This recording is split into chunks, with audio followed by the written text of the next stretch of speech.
Olá, boa tarde a todos e a todas que acompanham a TV Câmara de hoje. Eu sou a jornalista Letícia de Lima, gerente de comunicação aqui da Câmara de Vereadores, e nós estamos no ar com transmissão pelo Facebook e também canal do YouTube da Câmara de Vereadores.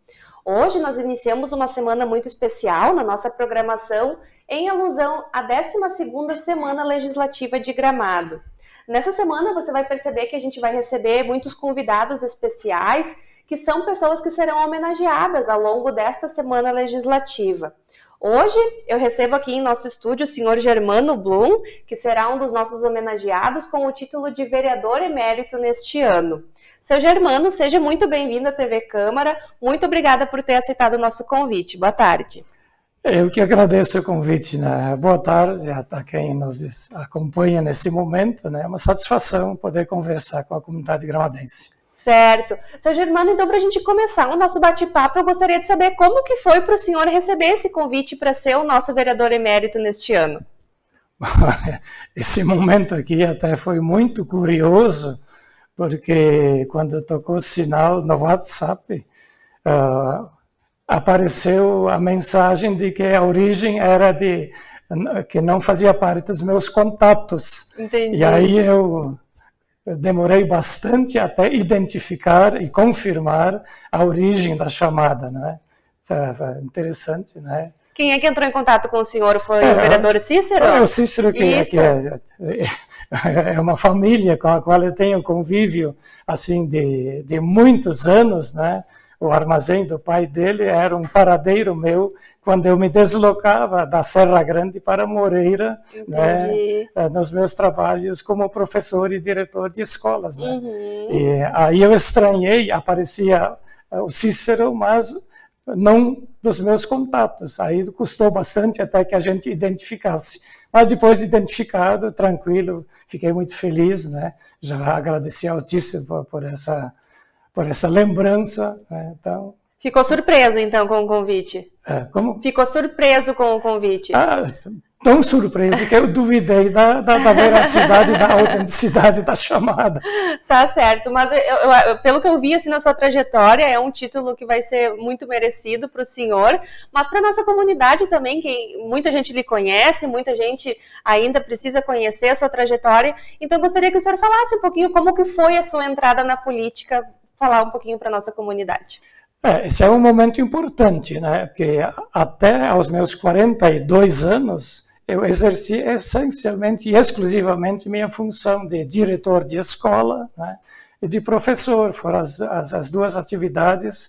E até nesse momento eu nunca tive nenhum tipo de envolvimento direto com política.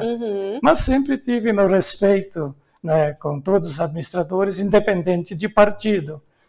E no ano eleitoral de 88, eu recebi a visita de um amigo meu, candidato a vereador, né, que daí se elegeu como vereador. E por influência dele, eu fui indicado para ser o secretário de Educação, onde eu então, fiquei durante 6 anos como secretário na primeira gestão do Pedro Henrique Bertolucci. Né? E esse vínculo e essa presença, digamos assim, funcional e profissional como secretário, me compungiu praticamente a me filiar ao partido, né? Uma convicção de reciprocidade necessária naquele momento, né? Então, a gente até hoje sou grato ao Camilo e ao prefeito por essa confiança, né, em que a gente pôde desenvolver esse trabalho durante esses 6 anos como secretário de Educação, com obras. Foi a época da expansão da rede municipal de ensino. Praticamente, meu grande projeto foi colocar em cada bairro uma escola municipal. E hoje nós temos Carniel, Prenstorp, Moura, Dutra, são escolas na Várzea Grande, na Vila do Sol eu iniciei, Moisés Beze, são todas escolas que foram plantadas na minha gestão como secretário. Inclusive esse Centro de Cultura, que foi a minha última obra, né, foi concluído ao término da minha gestão como secretário de Educação. Um grande legado. E depois de secretário de Educação, para onde que foi a sua vida política? Aí eu permaneci, aí eu fui candidato a vereador ao término da minha gestão, e por 2 votos eu não alcanço a Câmara naquela época. Faltaram 2 eleitores. Mas era um ano um período de transição histórica do Brasil, fim da época de ditadura, né? Que alguns não chamam de ditadura, chamam de regime militar, independente do que tenha sido. Aí foi feita a nova Constituição, a Constituição Cidadã de 88, e estados, municípios tiveram que adequar as suas leis orgânicas e as próprias regimentos das câmaras tinham que ser adequados à Constituição Federal. E como eu estava próximo à Câmara e tinha conhecimento da área, aí fui contratado pela Câmara para elaborar e montar toda a lei orgânica municipal, toda ela redação e montagem minha, até vou ser bem justo, em companhia do vereador Adelmo Sartori. Nós 2 sentamos durante, acho que muitas semanas, montando e adequando essas leis à nova Constituição Federal de 88. E aí, na eleição seguinte, 92, aí eu me elegi assim com bastante folga, né, com quase 600 votos. Não faltaram só 2, aí foi com folga de 600 eleitores. Exato. E aí eu fiquei na Câmara como presidente em 94. Inclusive, esse foi assim, em 93, na primeira gestão, até o partido do MDB, que era o opositor do PDS na época, ele me indicou como ser o presidente da primeira gestão, porque entendia que eu era o mais habilitado para a função naquele momento. Entendi. Mas o partido entendeu, até por questão de idade e mérito, a primeira presidência ficou com Ivo Tomazelli, falecido, né, companheiro de tantos anos. E aí, em 94, fui presidente, né, inclusive tive assim, um certo orgulho de 3 vezes poder sentar na cadeira de prefeito com o prefeito em exercício naquele período. Né. Então, um período muito, muito fértil e útil para a comunidade gramadense, né. E como que foi assim, como é que era a Câmara de Vereadores aqui em 94, comparando com hoje? O que o senhor percebe aí de diferença? Não, acho que... Praticamente tudo. A realidade, a Câmara refletiu o contexto de Gramado. Da cidade. Gramado era pequeno, era menor. Vocês imaginam o orçamento naquela época? Eu creio que a gente chegava em torno dos 10, 12 milhões. Hoje quantas vezes? 20 vezes isso, um pouco mais que isso, né? Então, só isso dá uma imagem. Outra imagem que pode ter, quando eu fui secretário de Educação, eu tinha 30 e poucas escolas sob minha administração, mas essas 30 e poucas escolas somavam 900 e poucos alunos. Hoje, uma das nossas escolas, em qualquer ponto, tanto as 2 da Várzea ou a Piratini, atingem esse número, né? Então, só isso dá uma imagem. E a Câmara era proporcional a isso, né? O trabalho era menor, o salário também era um salário mínimo, né? Não tinha nenhum tipo de regalias, não tinha celular, não tinha diárias, não tinha assessorias. A Câmara apenas tinha um secretário. Não tinha assessor parlamentar, vereador? Não, só a Câmara toda ela tinha apenas o secretário funcional para atender todo mundo. E, por força de lei, um assessor jurídico, né? Só. E aí, então, mas a gente fazia tudo, praticamente. Né? E na época eram quantos vereadores? Eram 11. Eram 11. Eram 11 vereadores.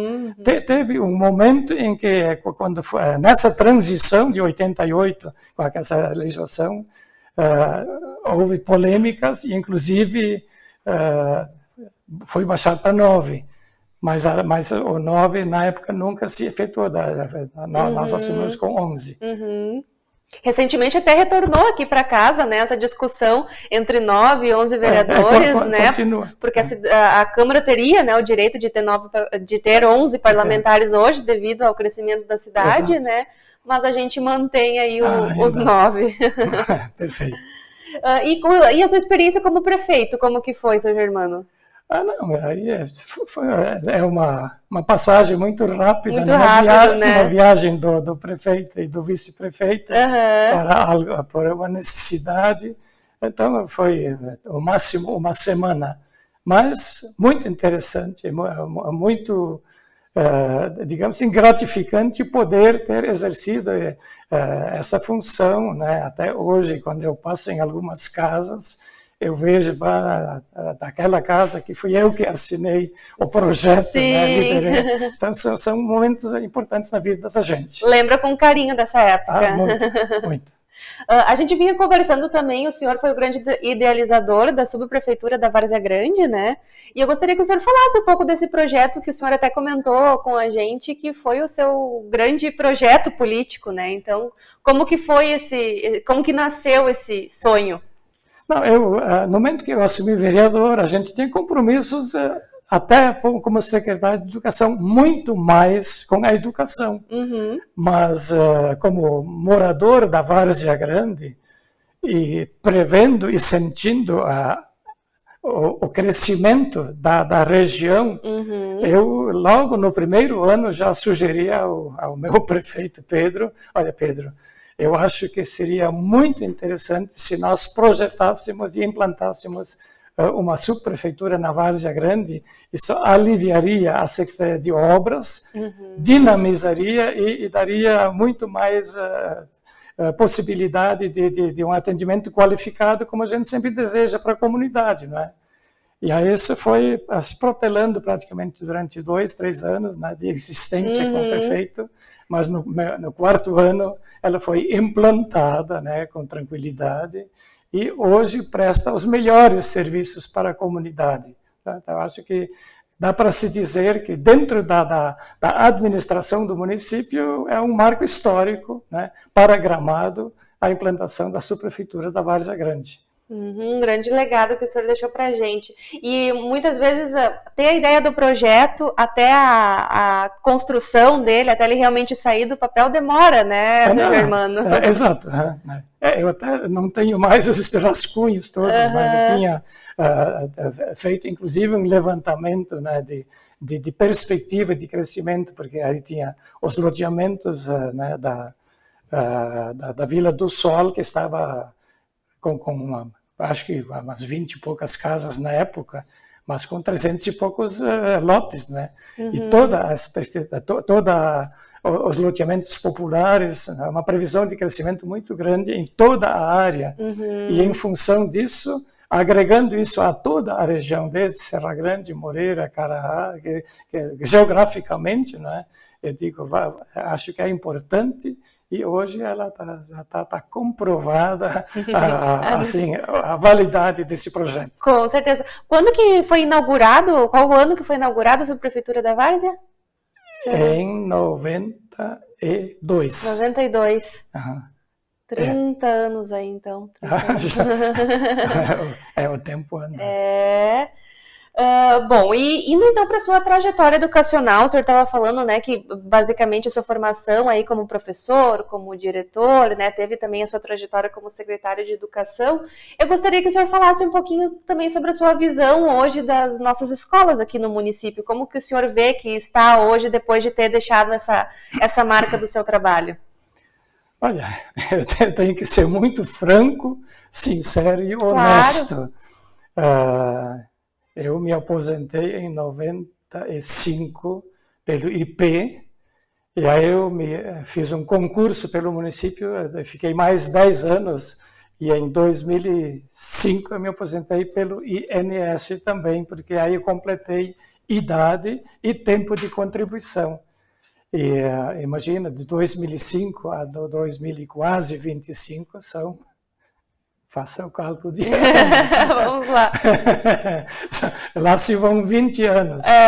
Então, eu não tenho mais um convívio direto. Sim, e aí entendi. É muito difícil eu fazer um juízo. O que eu acompanho é pela imprensa, né? E eu acredito que, sim, o ensino municipal, a rede municipal de Gramado é assim, excelente. Eu até posso dizer, quando eu assumi a secretaria, ainda existia aquele conceito pejorativo da escola municipal, que os próprios pais tinham, assim, meio que, meu filho está numa escolinha municipal. Né? E esse conceito, essa visão mudou totalmente, e hoje a rede municipal é uma rede pujante, tranquila. Né? Inclusive, quando eu assumi, todas as escolas não tinham diretores exclusivos, com exceção da Piratini. O resto, tudo, o professor, era diretor. Acumulava a função. Era merendeiro, fazia tudo, né? Entendi. E hoje... Então, hoje seria impossível, né? Com a Exatamente. demanda aí que os diretores têm. Perfeito. E as próprias escolas, né? Como eu disse, eram escolas de 7 alunos, de 6 alunos, de 12 alunos no interior. E aí, na minha época, que começou o processo do transporte escolar, inclusive, né? Para concentrar as crianças em escolas maiores, né? E ir desativando as rurais em função nem tanto econômica, mas exatamente na visão de oferecer uma educação assim mais avançada, né? para as próprias crianças, né? Para o futuro das crianças. E na época a Secretaria de Educação, quando o senhor liderava, ela acumulava ainda cultura e esporte, correto? Seria hoje um super secretário de Educação, de Cultura, de Esportes e de Saúde, não é? Nossa, é bastante coisa, né? Mas, como eu digo, né, é tudo pelo tamanho, a realidade da época. Na verdade, a função que a gente exercia era a educação. Tinha um assessor no esporte, tinha uma assessora na cultura e tinha uma assessora na saúde. E a gente era apenas o secretário, a rigor, porque não existiam esses órgãos com título de secretaria, né? Mas elas tinham, cada segmento tinha o seu funcionamento autônomo, né? Apenas supervisionado pelo secretário global. E quais que eram as demandas da época, assim, para o senhor dar uma relembrada na gente, de cultura, de esporte, quais que eram as demandas que chegavam até a secretaria nessas áreas? O esporte normal, as competições entre escolas, competições entre clubes, a coordenação, a rigor só mudou o tamanho, mas o tipo de atendimento, o tipo de atividade é igual a hoje, torneios, né, entre clubes, sociedades, isso tudo era promovido pelo setor de esportes. A cultura envolvia essencialmente presença de sinfônicas, por exemplo, né, que eram promovidos apresentações teatrais, né, convidando escolas para certos eventos. Se limitava essencialmente a isso. E a saúde, aí tem bastante atividades com as escolas, a saúde bucal, né, com tratamento de bochecha, a gente chamava na época, com montagem de kits de higiene para as crianças, acompanhamento de dentista, esse tipo de trabalho. E, assim, o grande, digamos assim, o pico daquela atividade eram as vacinações, né? Que a gente montava toda uma estrutura para atingir todo o interior nas rotas de vacina. Na época tinha também os chamados dias D, que era o dia todo assim de vacinação. Hoje a gente tem o dia D de vacinação. Não, a vacinação sempre era o dia todo. Atendia e a gente estabelecia um roteiro. Entendi. Saía das 8 às 9, digamos assim, lá no 28, das 9 às 10 no Quilombo, das 10 às 11 no Carahá, e assim se fazia, estabelecia o roteiro, cada equipe de vacinação fazia esse roteiro, e as escolas locais eram as que assim centralizavam o atendimento no local.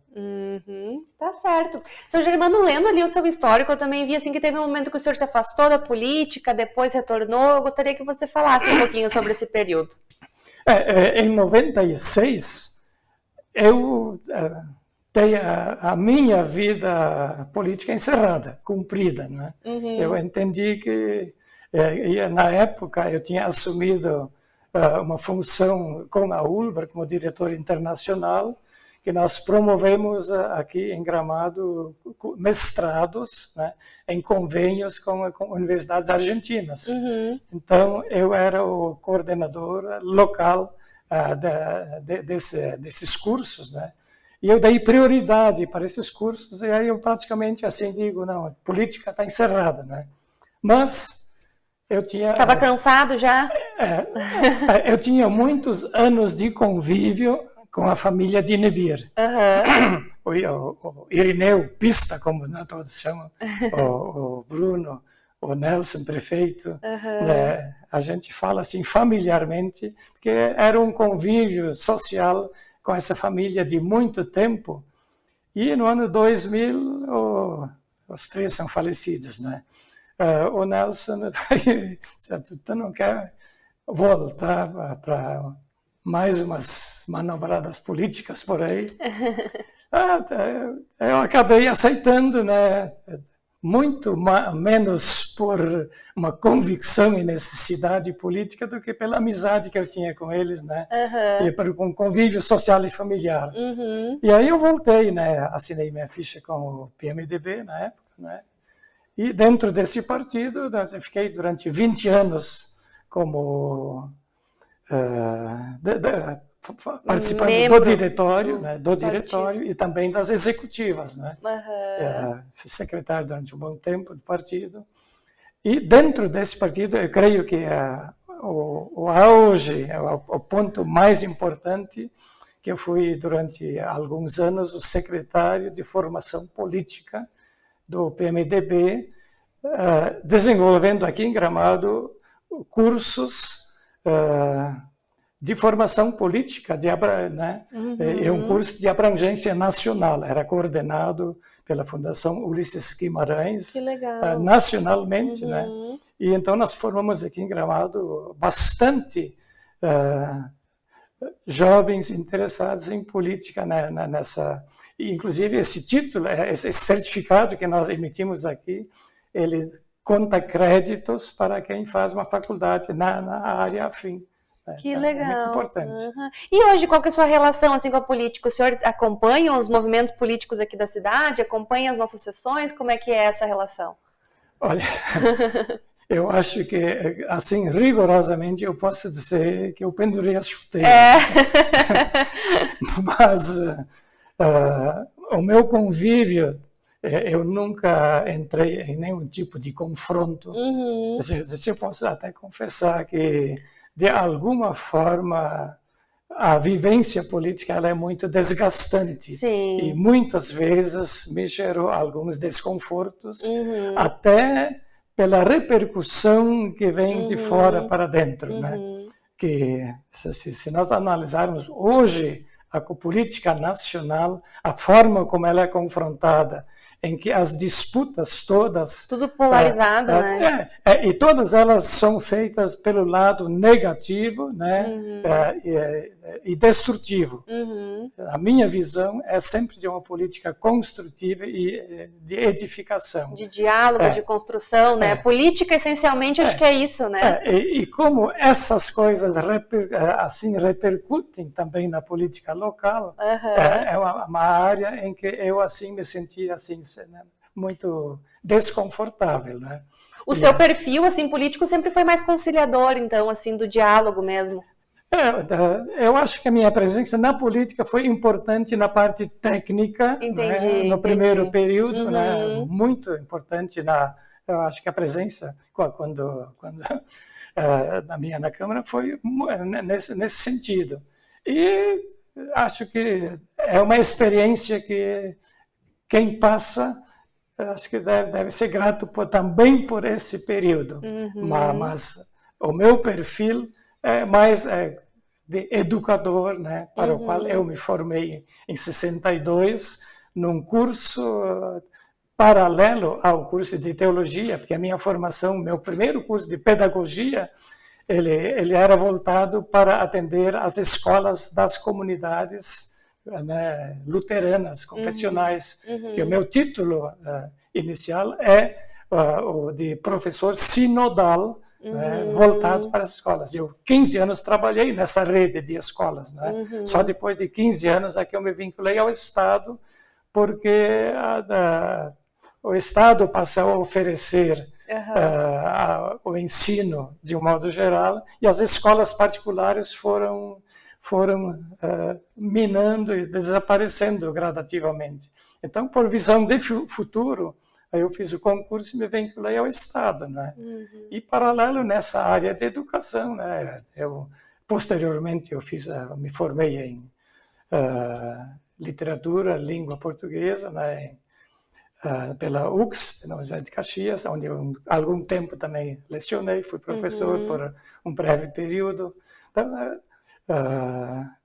sempre voltado à educação. Sim. E também na parte assistencial. Durante mais de 20 anos eu participei como conselheiro, como secretário e como presidente da Associação Mantenedora do Santíssima Trindade, lá do Moreira. Eu estou agora, esse ano, cumprindo meu último estágiozinho, né, como conselheiro. Eu já comuniquei a eles. A partir desse momento, eu não tenho mais nenhum compromisso formal e oficial. Então, mesmo que aposentado 20 e poucos anos, até esse momento, eu sempre tenho dito a todos os setores, né, eu não vou mais puxar a carreta, mas se precisar um boizinho, a gente está aí. Se precisar de suporte, conta comigo. Mas é um currículo imenso aí, né, São Germano, nessa sua trajetória. A gente fica muito feliz em ter o senhor como o nosso vereador emérito esse ano, né?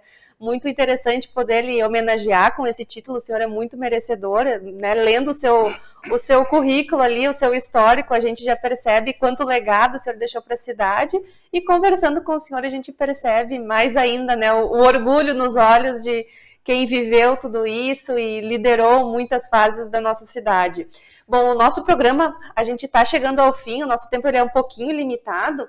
E agora, para encerrar, eu só gostaria que o senhor, então, deixasse suas considerações finais e convidasse a nossa comunidade a prestigiar a entrega do título de vereador emérito essa noite. Eu acho que, para encerrar, eu até vou encerrar com umas palavras do apóstolo Paulo, que diz: quão insondáveis são os teus caminhos, e quão inescrutáveis são esses caminhos. Eu acho que um desses caminhos nos conduziu até esse momento, né? Os caminhos de Deus a gente não pode prever, né? Não pode julgar, eles acontecem alheios à nossa vontade. Claro. Então eu me sinto assim muito feliz, surpreso naturalmente, mas feliz com esse convite, com essa honraria que vocês me atribuem. E deixo aí o meu convite aos amigos, né, que nos acompanham também nesse momento aqui, que se façam presentes na Câmara no dia 9, às 18 horas, para acompanhar esse momento solene e, digamos assim, históricos na minha vida. Com certeza. Então, agradeço a todos, né? A Letícia, obrigado pela entrevista, né, pela confiança. A gente que agradece.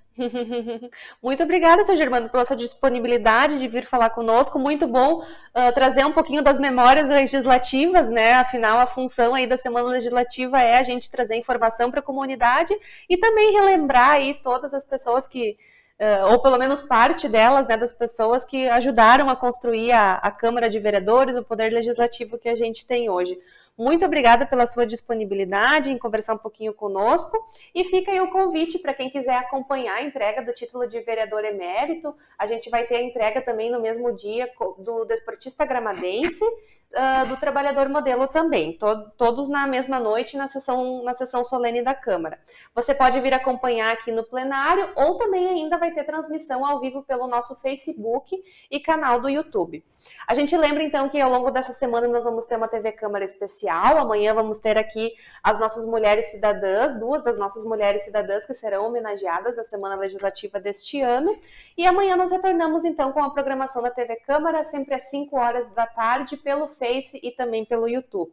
Acompanhem as transmissões, a gente aguarda você amanhã então por aqui. Até lá!